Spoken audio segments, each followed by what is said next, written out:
Alhamdulillah wa syukrulillah wa la haula wa la quwata illa billah. Shalatu wassalamu ala rasulillah wa ala alihi wa sahbihi wa mawalah. Ibu-ibu yang dirahmati oleh Allah Subhanahu wa taala, alhamdulillah puji syukur kehadirat Allah Subhanahu wa taala ingkang tasih paring nikmat kathah dumateng kita semua, baik nikmat sehat, nikmat sempat, wabil khusus nikmat iman dan juga nikmat hidayah taufik, kemudian hidayah irsyad, hidayah taufik karena masih memilih kita menjadi hamba yang beriman, dan hidayah irsyad karena masih memudahkan langkah kaki kita untuk ke majelis ilmu.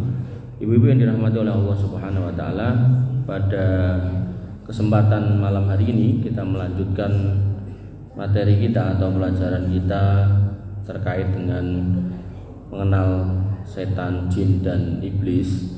Kita sampai di bab perbuatan setan kepada manusia. Kita sampai di poin atau angka yang ke-14, yaitu di halaman 257 dari PowerPoint yang saya susun.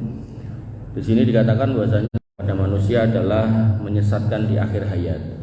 Jadi setan gak akan berhenti sampai kemudian manusia itu benar-benar mengikuti setan itu sampai di akhir hayat. Nabi SAW mempunyai doa wa a'udzubika, sampai mengucapkan wa a'udzubika ayyatahabbatani asyaitanu indal maut, dan aku berlindung kepadamu wahai Allah Subhanahu wa taala agar tidak disesatkan oleh setan ketika kematian. Ini menunjukkan ada kondisi orang-orang yang disesatkan di ujung saat hidupnya. Bahkan nek dulu biasanya ngapunten nggih, ini biasanya niku tiang-tiang sepuh yang dikasih gerah enggak mari-mari, mboten sembuh-sembuh, mboten mantun-mantun, akhirnya pilih mengakhiri hidupnya. Nek dulu. Tapi saat niki tak cilik-cilik do bunuh diri. Yang pernah saya ceritakan waktu Ramadan di Etane Kertekmojo minggu lalu niku ten pasar Geblekan, jadi kampung cedak-cedak mriku lah itu. Niku cah lanang melih umur 15 tahun, selesai SMP. Niku pun WA pacare, nek saya akan pergi meninggalkanmu selamanya. Diomongke ten wong tuane pas diparani pun gantung diri 15 tahun. Dan memang seperti itu perbuatan syaitan nggih. Sehingga Nabi pernah mengingatkan bahwasanya innamal a'malu binniyat, iya. Amal niku tergantung niate, iya. Tapi wa innamal a'malu bi khawatimiha, dan amal niku juga tergantung akhirnya.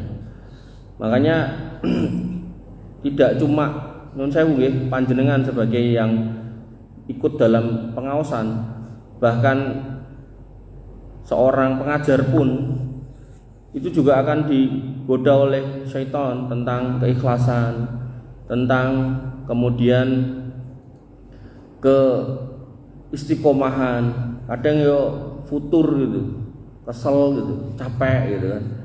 Tapi ya selalu kalau panjenengan masih ingat ketika itu datang, godaan itu datang ketika kemudian dino Jumat esuk mau kok bengi pengajian kok malesi nganti jam 8 meneh dadak ngenten-ngenten langsung Bu tawut gitu. Ketika misal panjenengan dibisiki sing boten-boten soal garwa jenengan, tawut aja udah gitu. Ya, setiap hari. Bahkan kalau panjenengan masih ingat, setan itu awalnya mancing-mancing, sing nyiptake kembang sapa, sing nyiptake semut sapa, sing nyiptake bulan bintang sapa. Kok jawabane Allah. Terus terakhir lah sing nyiptake Gusti Allah sapa. Nah, jenengan masih ingat gitu kan. Maka godaan itu enggak cuman hinggap kepada orang-orang yang awam, bahkan kepada orang-orang yang dianggap berilmu pun juga akan digoda. Cuman godaannya beda-beda. Jadi ada fitnatus subhat, ada fitnatus asyahawat. Nah, orang awam itu biasanya godaannya fitnatus syahawat. Digoda untuk main judi, digoda untuk mabuk, digoda untuk nyuri, digoda untuk zina. Ini orang umumnya orang gitu kan. Tapi kalau udah orang alim, orang ngaji, bahkan mungkin guru ngaji, itu digoda di fitnatus syubhat. Jadi dia bingung, jane luwih penting ndi to?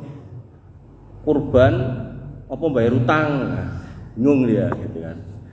Jane luwih penting ndi to? Piknik apa ngurusi bojo? Nah, bingung dia di situ gitu kan. Jane luwih penting ndi to? Salat duha apa salat tasbih gitu.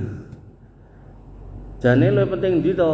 Poso sunah Senin Kemis atau poso sunah Daud atau puasane Sa'ban. Nah, bingung dia. Nah, pelajaran kita belum sampai situ.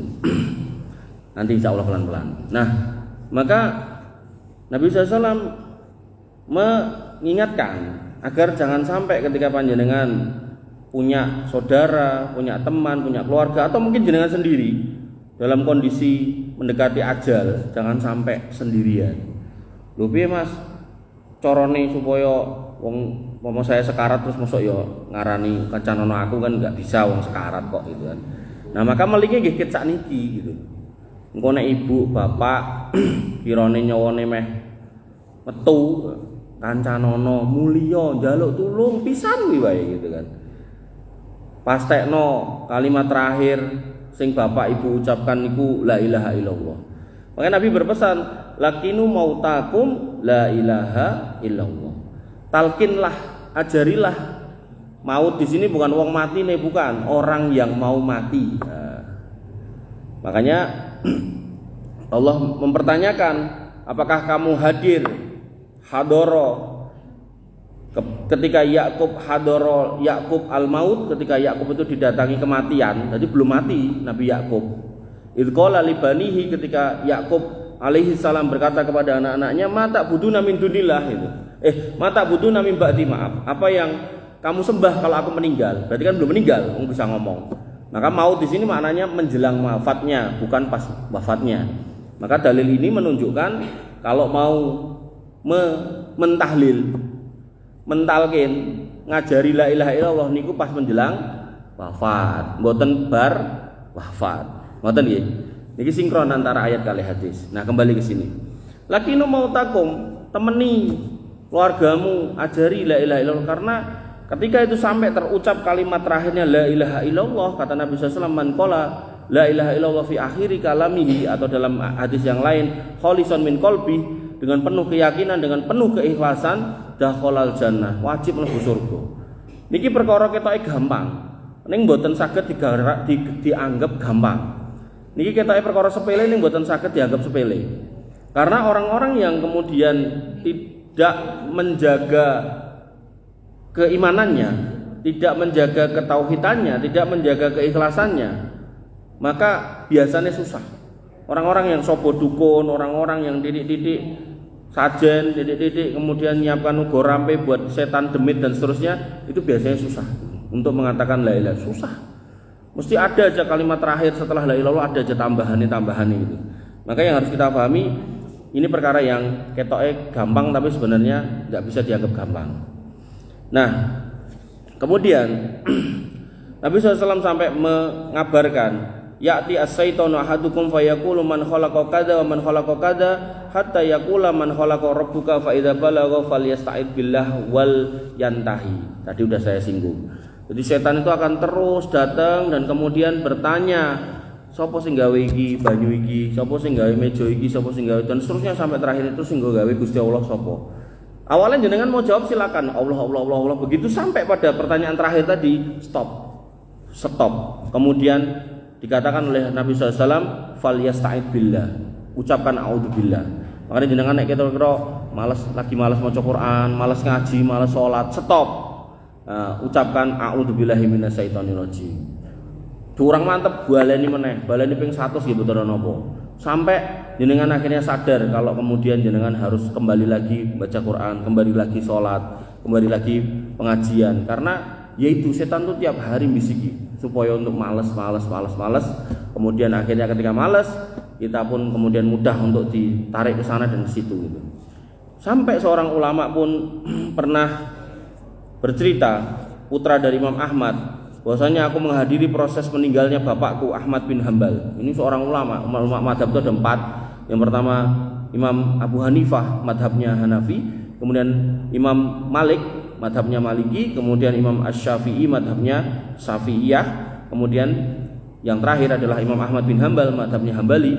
Nah, maka putra dari Imam Ahmad bin Hambal ini, seorang ulama besar, itu mengatakan bahwasannya ketika bapakku mau meninggal, aku membawa selembar kain untuk mengikat jenggot beliau. Jadi jenggotnya ulama-ulama gede-gede gitu diikat dengan kain. Kemudian beliau kadang pingsan dan sadar, lalu beliau berisyarat dengan tangannya sambil berkata, tidak jauh, sono ngalih gitu kan. Kemudian beliau lakukan itu berulang kali. Maka aku tanyakan kepada beliau, wahai ayahanda, apa yang sedang panjenengan persani? Beliau kemudian menjawab, inna syaitona qaimun yahzani asun ala anamilihi yakulu. Sungguhnya setan ini lagi berdiri di sampingku sambil menggigit jaringnya. Kemudian dia pun berkata, ya Ahmad futtani, wahai Ahmad, aku kehilangan kamu, aku enggak sanggup menyesatkan kamu. Wa ana aqulu, dan aku katakan la bu'dun ora minggat ngalih.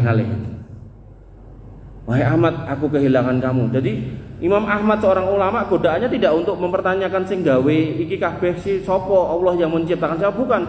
Tapi Imam Ahmad digoda supaya di akhir hidupnya itu kemudian berbangga atas keilmuannya, kemudian tidak mengucapkan la ilaha illallah. Makanya jenengan nek mentalkin orang niku nek jenengan gatekke atau nek jenengan mirsani orang yang ditalkin niku, nek ada orang-orang yang pas dikatakan atau diminta untuk mengucapkan la ilaha illallah bisa, tapi terakhirnya ditutup dengan kalimat yang bukan itu, bukan kalimat la ilaha illallah, tapi ditutup dengan yang lain.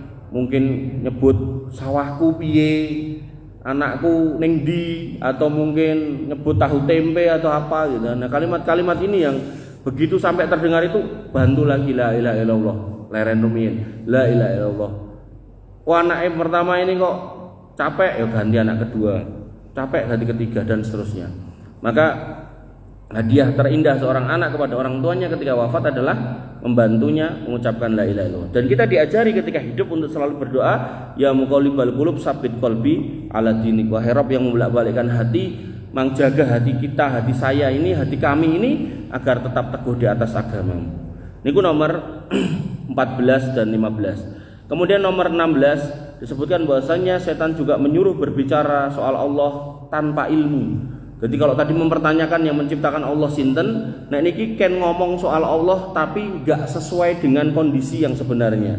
Allah Subhanahu wa taala berfirman, "Wala tattabi'u khutuwati syaiton innahu lakum aduwwum mubin." Jangan kamu mengikuti langkah-langkah setan karena setan itu musuh yang nyata buat panjenengan, buat kita semua. Innama ya'murukum bis-su'i wal fahsya wa an taqulu 'alallahi ma la ta'lamun. Karena sesungguhnya dia pun menyuruh pada hal-hal yang buruk dan hal-hal yang jelek, yang keji, wa antaqulu 'alallahi ma la ta'lamun, dan mengucapkan tentang Allah yang kita sendiri pun enggak tahu kebenarannya. Jadi misal mengatakan bahwasanya ada sebagian orang Islam pakai kupiah juga mengatakan Allah di langit, ketika di bumi jadilah Muhammad. Nah, niki nggih mboten bener. Kemudian kayak orang-orang Syiah mengatakan bahwasanya Tuhan kita benar Allah, tapi yang mengatur alam semesta dan bintang-bintang itu adalah para imam kami. Ini nggih ngawur. Ada juga yang kemudian mengatakan bahwasanya Habib Fulan ini kalau kemudian dikuburnya bahkan dia bisa mengislamkan jenazah sebelahnya. Seolah-olah dia bisa berbuat dalam konteks kematiannya, dia bisa berbuat lebih dari itu, enggak bisa. Bahkan Nabi SAW ketika hidup pun, artinya orang-orang ini kalau ngomong itu mesti kalau dicocokkan dengan konteks sejarah, dicocokkan dengan dalil, itu mesti bertentangan. Nabi Muhammad SAW ketika hidup pun, ketika bertemu dengan pamannya pun mengatakan ketika sakaratul maut, ya ammi qul la ilaha illallah, ya wahai pamanku, panjenengan badhe sedo mangsanjang la ilaha illallah. Pamannya enggak mau kok. Makanya ketika Nabi aja enggak bisa mengislamkan pamannya dalam kondisi hidup, kok enek wong kemudian diklaim bisa mengislamkan orang mati di dalam kubur. Nah, kan aneh gitu. Maka hal yang aneh ini enggak mungkin benar gitu. Kemudian dalam ayat yang lain Quran surat Asy-Syura ayat 11 dikatakan laisa kamitslihi syai'un wa huwas samiul basir. Bahwasanya Allah itu enggak serupa dengan makhluk manapun dan Allah Maha mendengar lagi Maha melihat. Kemudian pada Quran surat An-Nahl ditegaskan fala tadribu lillahil amsal innallaha ya'lamu wa antum la ta'lamun. Maka janganlah kamu mengadakan permisalan ampun dipadak-padake Gusti Allah niku kalih sinten kemawon napa kemawon, karena jangan sampai ya kita itu mengatakan sesuatu yang kita itu enggak tahu gitu. Dikatakan Allah punya anak, Allah punya istri, Allah sudah memberikan benihnya kepada Maryam, kemudian lahirlah Tuhannya orang Nasoro, enggak benar ya. Kemudian yang ke-17, Allah Subhanahu wa taala menegaskan bahwasanya pekerjaan setan yaitu membuat manusia merasa hebat, sombong. Allah menegaskan dalam Quran surat Al-Anfal ayat 47 sampai 48, wala takunu kalladzina kharaju min diyarihim bataru wa ria'an nas wa yasudduna an sabilillah wallahu bima ya'maluna muhit wa id zayyana lahumus syaitanu a'malahum wa qala la ghaliba lakumul yawma minan nas wa inni jarul lakum falamma tara'atil fi'atani nakaso ala akibai wa qala inni bari'um minkum inni ara ma la tarawun inni akhafullah wallahu sadidul iqab. Dan janganlah kamu seperti orang-orang yang keluar dari kampungnya dengan rasa angkuh dan dengan maksud untuk pamer kepada manusia serta menghalangi orang dari jalan kebenaran, dan ilmu Allah meliputi apa yang mereka kerjakan. Dan ketika setan menjadikan mereka memandang baik pekerjaan mereka dan mengatakan enggak ada seorang manusia pun yang dapat menang terhadapmu pada hari ini, dan sesungguhnya saya ini adalah pelindungmu, maka tatkala kedua pasukan itu saling berhadapan, setan itu pun lari meninggalkan mereka, dan dia pun berkata, sesungguhnya aku berlepas diri dari kamu, sesungguhnya aku dapat melihat apa yang enggak kalian lihat, dan sesungguhnya aku takut kepada Allah, dan Allah sangat keras siksanya. Ibu-ibu yang dirahmati oleh Allah Subhanahu wa taala, ini memang ayat yang berkaitan dengan perang Badar. Jadi orang-orang dikompori maju perang lawan Muhammad karo umate, ora popo genah menang, tak ewangi. Dia datang dalam bentuk manusia. Begitu perang benar, Nabi meminta bantuan kepada Allah, turun para malaikat, setannya minggat kabeh gitu kan. Dan ini terjadi dalam konteks personal gitu loh. Ketika kita keluar kemudian membawa nilai-nilai kesombongan, kita menganggap orang lain itu lebih rendah daripada kita, maka hakikatnya kita sudah melakukan kesombongan. Makanya Nabi SAW mengatakan, la yadkhulul jannata man kana fi qalbi dzarratun minal kibr. Enggak masuk surga orang yang dalam hatinya ada kesombongan. Nah, sombong niku napa? Batorul haq wa ghamdun nas. Sombong niku bukan berarti jenengan pakai pakaian bagus, pakai mobil bagus, pakai napa perhiasan bagus atau pakai motor bagus, itu enggak sombong. Tapi hakikat sombong adalah batorul haq wa ghamdun nas. Ketika ada kebenaran jenengan tolak, tapi kemudian ditambah lagi yang kedua, jenengan remehkan orang lain. Makanya saya ngapunten nggih. Beberapa hari ini istri saya itu sampai nopo anyel gitu, anyelnya dan dia punya temen itu, temennya itu sering cerita gitu, pengen umroh tapi yo bapaknya udah meninggal, kemudian suami nggak ada karena pisah, terus mantu nggak punya, wong anaknya perempuan semua ya belum nikah gitu kan. Berarti kan kalau dalam kondisi ini syaratnya itu kan harus dua kalau seorang perempuan itu. Yang pertama istitoah, mampu di sini finansial. Kemudian yang kedua, kemampuan yang kedua harus punya mahram. Jadi panjenengan kalau emang ngapunten udah nggak punya mahram, ya nggak usah mikir ke Mekah sana, udah di sini aja. Senajan duit. Makanya saya kemudian ngomong sama istri saya, loh harusnya dia nikah dulu, baru kemudian duit bojo mangkat gitu kan. Nah, ditanyalah sama istri saya, karena judulnya katanya masih muda gitu kan, muda ya 40-an nih, 50 belum ada gitu. Terus ditanya, mau nikah enggak gitu. Carikan, mau. Lah kan ada calon juga gitu. Calonnya yo nek golek Joko lulusan SMA yo kadoan. Makanya adanya nggih duda juga gitu. Janda ketemu duda kan jane nggih pas to gitu kan. Nah, saya kasih biodata. Si dudane niku nggih wonge polos nulis penjual tisu. Anu napa profesi niku lho. Kayak keten rondone diwaca. Mosok aku mau dikei penjual tisu gitu. Tapi bahasa ke istri saya enggak gitu. Kayaknya saya enggak layak deh buat dia. Wis. Bahasane ngoten. Ketoke bahasane dia merendahkan diri, ning jane lagi ngidek wong liya gitu kan. Nah, bar niku istri saya cerita gitu. Pas ada acara selesai tahsin itu sebenarnya ibu-ibu pengajian, ibu-ibu tahsin. Rampung tahsin malah rasan-rasan. Kumpul makan-makan ngrasani, sing dirasani istri saya. Mosok saya ditawari istrinya Pak Gulam ini lho. laki-laki penjual tisu. Padahal mantan saya kan pegawai Pertamina, wis. Ini kan pegatan. Padahal anak saya kan cantik-cantik gitu kan. Ini kan jorok payu. Ya Allah gitu kan. Maka ya itulah setan. Jadi ketika konteksnya pasukan ya tetap akan dikatakan kowe iki ora bakal kalah. Lawan wae Muhammad, kowe sing menang gitu kan. Kowe sing bener gitu. Ya kalah wong memang qad ja'al haqu wa zahaqal batil, yang namanya kebatilan itu pasti rusak, pasti musnah, pasti hancur gitu kan. Maka dalam personal pun juga gitu. Nah ternyata saya itu sampai penasaran ini jenenge wong lanang. Wong lanang itu kan nggih menenge ditulis ngoten to. Nah, mau tanya, Mas, iki penjual tisu maksudnya piye to? Penasaran aku gitu. Kemudian dia pun mengatakan bahasanya, maksudnya ngeten lho taten. Kula niku mundhut tisu mentahan sak kontainer. Terus kula beto ten omah, terus kula ecerke ten tangga-tangga. Kula kan packing. Nah, mengke kula dol, kula bengke ten swalayan tentu. Oh, berarti jenengan iki pengusaha tisu. Nggih. Ngoten. Ibu. Pengusaha tisu. Enten sing kersa? Jadi profesi saya itu ASN, terus pengasuh pesantren, terus nggih ngajar ngeten iki ya kalih goleke bojo. Nggih. Maka yang harus dipahami yaitu tadi lho, jangan memandang orang dari sisi profesinya. Angger wong lanang juk gelem kerja, saya selalu katakan gitu toh. Ora dikon salat mangkat salat, ora kon kerja mangkat kerja, mulih entuk pira-pira dikeke bojone. Nek perlu jek segelan dikeke, masyaallah luar biasa niku. Pun mang trimo kanthi ikhlas insyaallah piwalese surga. Ngoten, sabar wong donya iki isine ngoten niku kok. Nek ra punjul ya kurang. Nek ra luwe ya wareg. Nek ra seneng ya senep kan ngoten gitu to. Nek ra anyel ya sumpek. Isine nggih ngoten niku donya. Nek mboten pengin enten ngoten niku ten surga. Mang sabar mawon. Ibu yang dirahmati oleh Allah Subhanahu wa taala, godaan yang ke-18 memberikan angan-angan kosong. Allah Subhanahu wa taala berfirman dalam Quran surat An-Nisa ayat 120, ya'iduhum wa yumannihim wa ma ya'iduhumus syaitanu illa ghurura. Setan itu memberikan janji kepada mereka dan membangkitkan angan-angan kosong.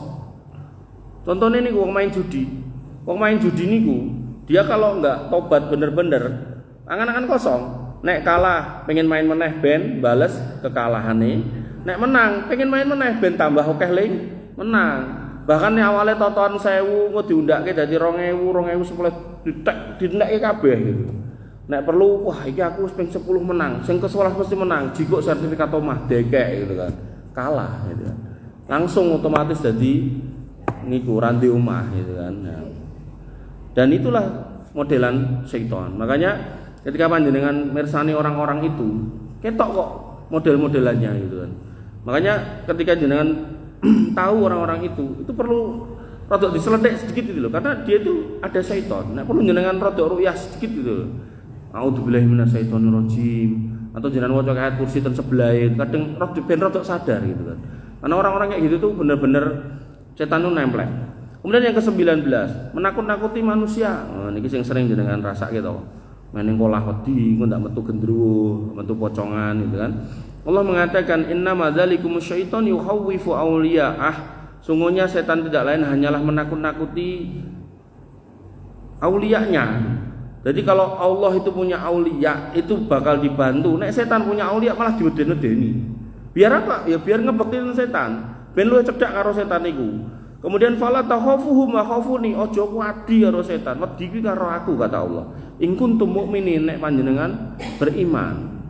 Makanya yang baru rame kan wong wis mati kemudian disurupi ngomongi Roy Vina mlebu ning jerone awake kancane cerita aku dipateni ngene. Kula nggih mboten nonton di cuman critane ngoten niku gitu kan.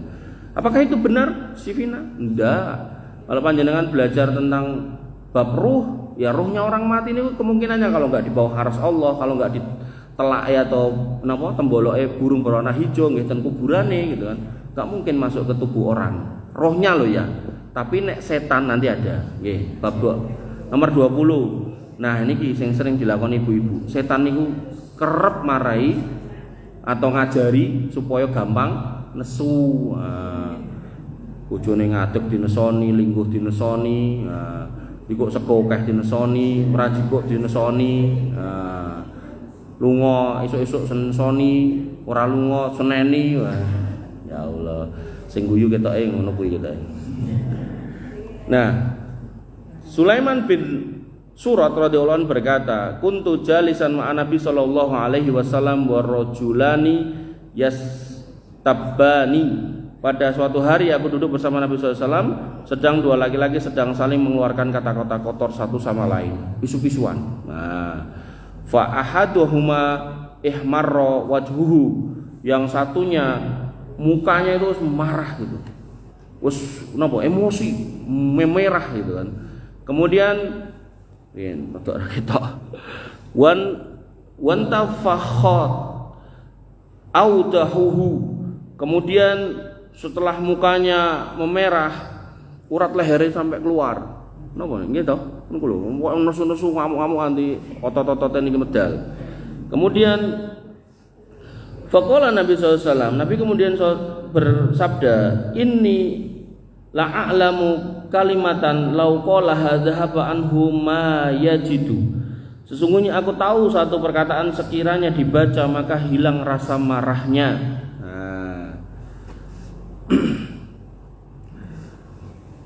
Niki kuise. Sing saged jawab kula kayak 100.000. Napa jawabane iku?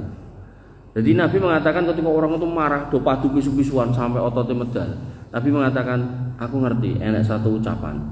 Nek diucapke kudune wong iki ora bakal nesu meneh. Napa Bu? Ngacung.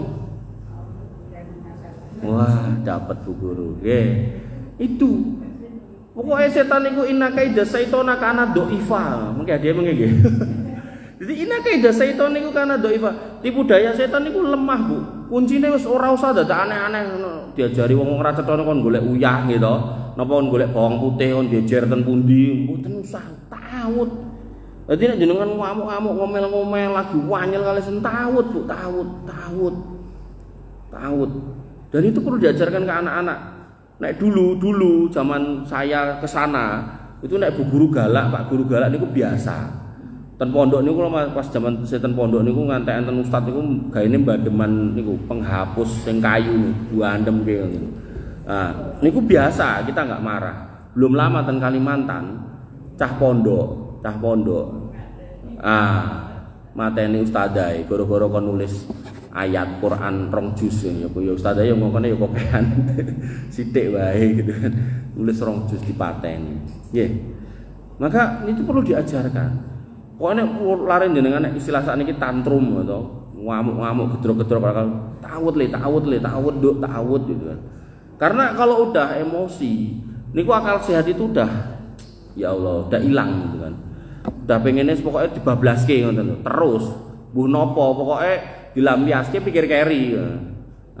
Maka itulah perbuatan syaitan. Dan kemudian termasuk cara agar kemudian mencegah tidak terjadinya perbuatan emosi atau marah-marah itu tadi, maka kita jangan sering mendengarkan berita-berita isu-isu yang enggak jelas. Biasa toh ibu-ibu grupnya pengajian, tapi kayaknya bahasi Pak Jokowi, bahasi gitu. Iki ngene iki ngono, presidennya ngene, presidennya Cina. Padahal ya wong Jawa, wong Solo gitu. Nah, apakah enggak boleh bahas presiden? Nah sekarang pembahasan kita itu apa sih faedahnya gitu. Makanya kalau panjenengan membaca kisah Imam Ahmad bin Hambal, kula niku nek maca kisah Imam Ahmad bin Hambal itu nganti bayangke kula ora tekan. Jadi Imam Ahmad bin Hambal niku mempertahankan kata-kata Quran itu makhluk sampai 3 kali ganti penguasa niku dipenjara, disiksa. Imam Ahmad cuma disuruh ngomong Ahmad, Quran kuwi makhluk, boten khalifah. Kok ora gelem? Cemplunge penjara. Ning mboten cuma dicemplunge, digebuki, diajar. Tetap teguh. Dan muridnya Imam Ahmad bin Hambal ribuan. Niku sampai enten sing dateng minta fatwa. Niki kuncine kantun jenengan jenengan sanjang entuk jihad ngangkat senjata, mangkat sesuk murid jenengan ewunan wong siap mati. Karena mereka meyakini bahwasanya dalam akidah kita itu Al-Qur'an itu bukan makhluk, Al-Qur'an itu kalamullah. Nek sampai ngomong ngoten niku, orangnya dengan sadar itu bisa kafir gitu kan. Karena kalau udah dikatakan Quran itu makhluk, makhluk itu penuh kekurangan, berarti Quran itu ada yang salah, ada yang kurang, ada yang enggak benar. Belum lagi kalau kemudian makhluk itu ya kemudian kadang itu ya ternoda, maka apakah Quran kita enggak suci dan seterusnya, maka itu nanti konsekuensinya panjang. Makanya dalam kitab-kitab akidah itu banyak disebutkan bahwasanya Al-Qur'an itu kalamullah, bukan makhluk gitu kan. Makanya orang-orang yang meyakini Quran itu makhluk akhirnya dia mikir, tulisannya kon kudungan, ora kudungan ya ora apa-apa, wong kuwi kan ya mung tulisan gitu kan. Ngoten. Faktanya ora kudungan ya ora apa-apa, baik-baik aja, ora terus disambel bedek gitu kan. Banyak orang-orang wani ngoten niku. Padahal asas keimanan kita itu sami'na wa ata'na. Kalau ada ayat, ada hadis merintah, mangkat. Enten larangan, jauhi kan ngoten jane. Soal disamber bedek apa ora ya, memang bukan makomnya untuk disamber bedek sekarang kok. Yang disamber bedek ketika melanggar perintah itu umat-umat dulu, umat Nabi Muhammad enggak. Makanya ketika dikatakan wa ma arsalnaka ila rahmatan lil alamin, salah satu tafsirnya rahmatan lil alamin itu adalah pengutusan Nabi Muhammad SAW itu menunda adab di dunia ketika manusia itu melakukan kesalahan. Loh kayak kok enek sing banjir, enek sing ngeten-ngeten, tapi kan enggak terus di bumi hanguskan kayak umat-umat dulu ngoten lho. Nabi Lut diblekke entek, Nabi Nuh dibanjiri telas, terus Nabi sinten meleh? Ada yang ditiup pakai angin, ada yang kemudian dikasih kering sampai mati semua kan ada ngoten. Ada yang kemudian ditenggelamkan di lautan dan seterusnya. Itu umat-umat dulu. Nek kita boten nggih. kecuali dosa durhaka pada orang tua. Niku wis ning donya dibales, ning akhirat dinteni nggih ajeng dibales. Nah, niku memang dosa yang spesial. Nah, kembali ten mriki. Nah, maka ketika memang kembali ke Imam Ahmad tadi, Imam Ahmad tuh sampai kemudian ditawari muridnya, "Syekh, mang izinkan untuk jihad, mangkat niku ribuan orang untuk memerangi khalifah."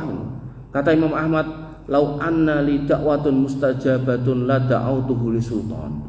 Sekiranya aku ki ndonga dan tiap hari aku ya ndonga, tapi sekiranya enek dongaku siji wae kabul, aku pengen pastikan doa itu adalah doa kebaikan untuk penguasa kita.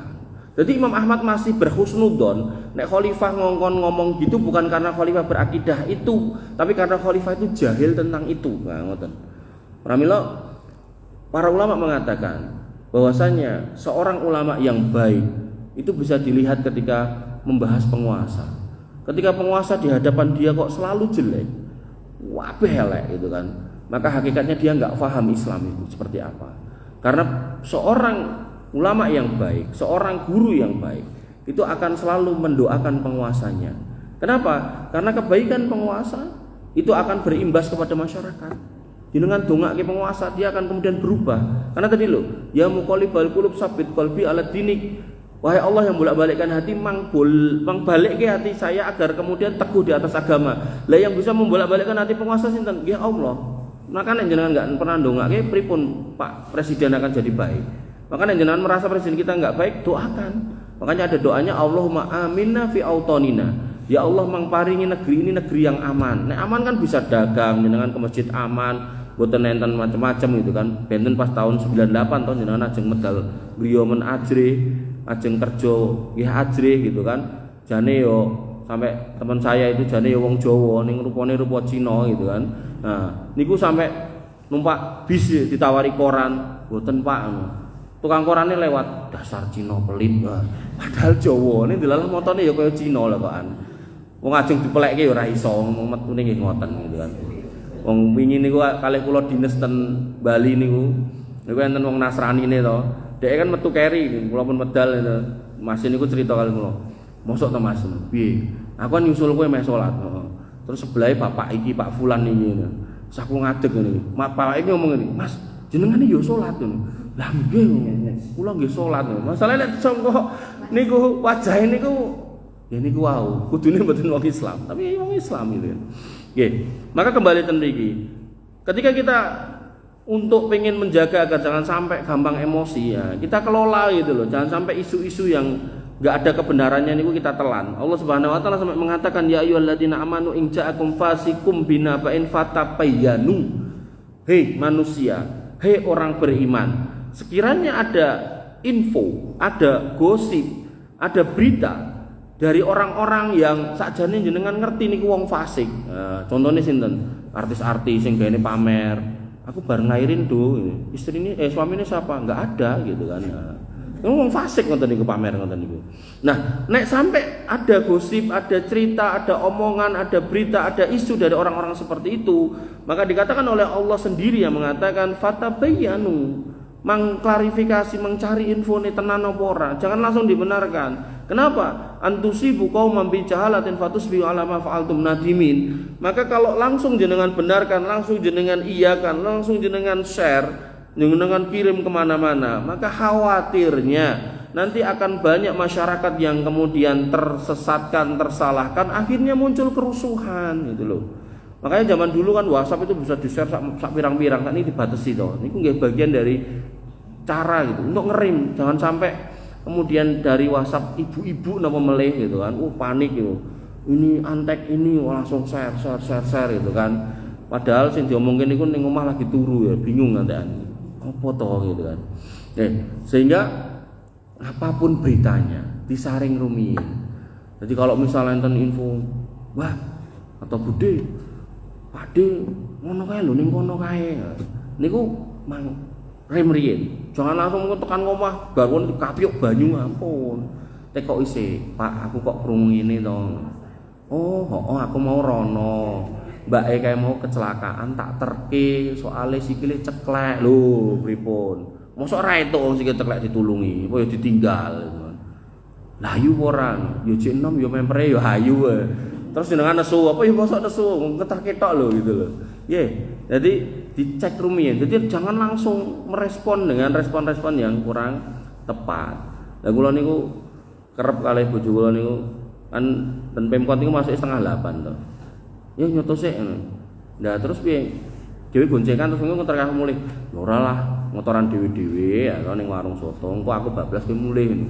Lah ngono nek dikira wong yang-yangan piye? Ya wis ben wong kowe ya bojoku. Lah rumongsane dhewean terus akhirnya kaya wong janjian omahe ngendi kalih ngendi ketemu ten warung soto ngoten lho. Lah nek enten sing ngira ngono mah tok pahala. Nggih. Jadi enggak selalu sing ngoten niku wong yang-yangan. Nggih. Nggih. Enten niku bojone tenan ya, nggih. Ibu-ibu yang dirahmati oleh Allah Subhanahu wa taala. Nah, godaan setan yang ke-21, kesurupan. Nah, niki yang tadi fina tadi, kesurupan. Allah Subhanahu wa taala mengatakan alladzina ya'kuluna riba la yaqumuna illa kama yaqumul ladzi yatakhabbatuhu syaiton minal masjid dzalika bi annahum qalu innamal bai'u mithlu riba. Orang-orang yang makan riba, dia enggak bisa berdiri tegak, enggak bisa berpikir lurus, enggak bisa berpikir jejeg kayak orang yang kemudian kesurupan setan, kelebonan setan. Berarti kesurupan niku enten ning setan, bukan rohnya orang mati. Nah, niku sing perlu dipahami. Jadi nek enten kesurupan niku bukan rohnya orang mati. Jadi nek nganti enten kesurupan, aku bapakmu njaluk dibelehke iki, njaluk dicepakke kembang iki. Nah, niku genah setan, sanes bapake panjenengan. Nah, kenapa kok orang-orang makan riba itu dikatakan kesurupan? Karena dia mengatakan innamal bai'u mithlu riba. Yang namanya jual beli itu halal, tapi mbok omongke padha karo riba. Bedane apa dol tinuku karo riba? Padha wae gitu. Nah, maka dikatakan kowe iki kaya wong mabuk, kaya wong kesurupan gitu kan. Ora sadar nek kuwi beda. Nah, ngoten niki nek dijelaske lebih jauh niki di bab ekonomi syariah. Nggih, lajeng mawon. Kemudian Nabi SAW menegaskan memang kesurupan itu ada, sampai Nabi SAW berdoa, Allahumma inni a'udzubika minal hadmi, ya Allah aku berlindung kepadamu dari tertimpa benda keras. Jadi meninggal dengan keblekan itu juga bukan perkara yang baik. Tapi nek nganti enten nanti ada hadis tentang orang-orang yang mati syahid, salah satunya tertimpa bangunan. Ngoten nggih. Kemudian wa a'udzubika minat taroddi. Nah, kalau konteksnya mohon maaf saya ulangi lagi. Allahumma inni a'udzubika minal hadmi. Nah, ini di dalam hadis tentang orang mati syahid itu salah satu orang mati syahid selain di medan perang itu yang ketimpa bangunan. Tapi kalau bahasanya adalah Allahumma inni a'udzubika minal hadmi, ya Allah aku berlindung kepadamu dari tertubruk benda keras. Niku sebagian ulama, sebagian ustadz mencontohkan adalah mati tabrakan. Jadi gampangannya nek sakniki kita berlindung dari mati kepelindes motor, kepelindes truk atau nek ten pabrik niku kegiles mesin ngoten niku. Kan enten to wong ten pabrik niku lagi ceritane lagi benake napa sebelah mriki kaine napa rambute ketut sret kesedot. Enten niku. Sing enten sing tangane pas ditarik tangane pun kepeng kewer-kewer ngoten enten. Napa kula duduhke videone. Ra iso turu mungkin jenengan. Nah, ngoten nggih. Dadi perlu ndonga niku agar kemudian jenengan nek nyebrang aman ngoten. Syukur-syukur nek pun sepuh ora usah nyebrang-nyebrang dalan gedhe lah itu. Wa a'udzubika minat tarati, dan aku berlindung kepadamu dari mati terjatuh, kepleset dari ketinggian. Jadi misal nembe meme ten hotel lantai 15 gitu kan. Lagi meme enak angin banter sing kabur mboten gombale wonge gitu. Karena niku juga perlu dihati-hati. Nah, dengan berdoa Allah kemudian mengasih ilham kepada kita untuk hati-hati. Oh, ini ketinggian loh gitu kan. Hati-hati. Wa a'udzubika minal gharaqi, dan aku berlindung dari tenggelam gitu kan. Wal hariki, dan kemudian dari terbakar. Nah, tenggelam dan terbakar ini juga bagian dari mati syahid sebenarnya. Nah, kenapa Nabi berlindung? Karena orang kalau kelelep sama kebakar itu biasanya mikir untuk ngomong la ilaha illallah itu susah. Karena sudah posisi panik gitu loh. Maka dalam konteks orang-orang yang kena tsunami, kena banjir, meninggal itu ya kembali kepada posisi terakhir dia pas kena itu. Ada orang yang kemudian pas tsunami itu ternyata naudzubillah dia baru berzina dengan pasangannya entah di hotel entah di mobil, ya dia diukur dari yang terakhirnya. Mboten terus kabeh berarti mati syahid kabeh nggih mboten. Tapi kalau kita nggak mengetahui kondisi akhirnya ya kita menghukumi ya beliau mati syahid karena kena banjir, karena mungkin terbakar dan seterusnya. Ngoten nggih. Termasuk orang-orang non muslim yang kebakar. Jadi ada orang itu di karepe apik ning nek ngaran kula malah kebablasan. Jadi karepe gen omahe aman, misal omahe ngeten iki, lawange biasa kunci ngoten niku to. Lah ditambahi bar pintu niku ditambahi tralis. Terus ceritane anake teng njero omah, bapake medal, misal mundut napa atau ibuke medal teng Indomaret ngoten dikunci karepe ben ora enek maling. Lah anake mungkin nyenggol napa kobongan, ajeng medal ora iso. Pas posisi kebakaran jenenge tralis kena geni tambah panas, didemok mboten saged didobrak angel. Nek kayu bener didobrak saged, kaca dipecah saged. Kaca njaba pecah ning tralise jek enten mboten saged medal gitu kan. Akhirnya kobong ten mriku gitu kan. Lah nek kobonge dalam kondisi bukan sebagai orang beriman ya diukur di terakhirnya niku bukan sebagai orang beriman. Kemudian niki wa'udzubika min ayyatakhabbatani asyaitanu indal maut, dan aku berlindung dari masuknya setan ke badanku ketika mendekati kematian. Sehingga ini menunjukkan bahwasanya kesurupan itu dalam Islam ada. Sehingga kalau jenengan ya nemoni orang-orang yang ngomong aku bapakmu, aku mbahmu, aku ngapunten anak jenengan, putra jenengan yang sudah sedo, maka hakikatnya itu syaitan, bukan mereka, bukan roh itu. Ibu yang dirahmati oleh Allah Subhanahu wa taala, inilah 21, 22-nya mengganggu binatang ternak, 23-nya kesambet. Ini adalah 23 cara setan mengganggu manusia. Insya Allah kita lanjutkan di minggu yang akan datang. Kurang lebihnya saya mohon maaf. Alafu minkum subhanakallahumma bihamdika asyhadu an la ilaha illa anta astaghfiruka wa atubu ilaik. Assalamualaikum warahmatullahi wabarakatuh.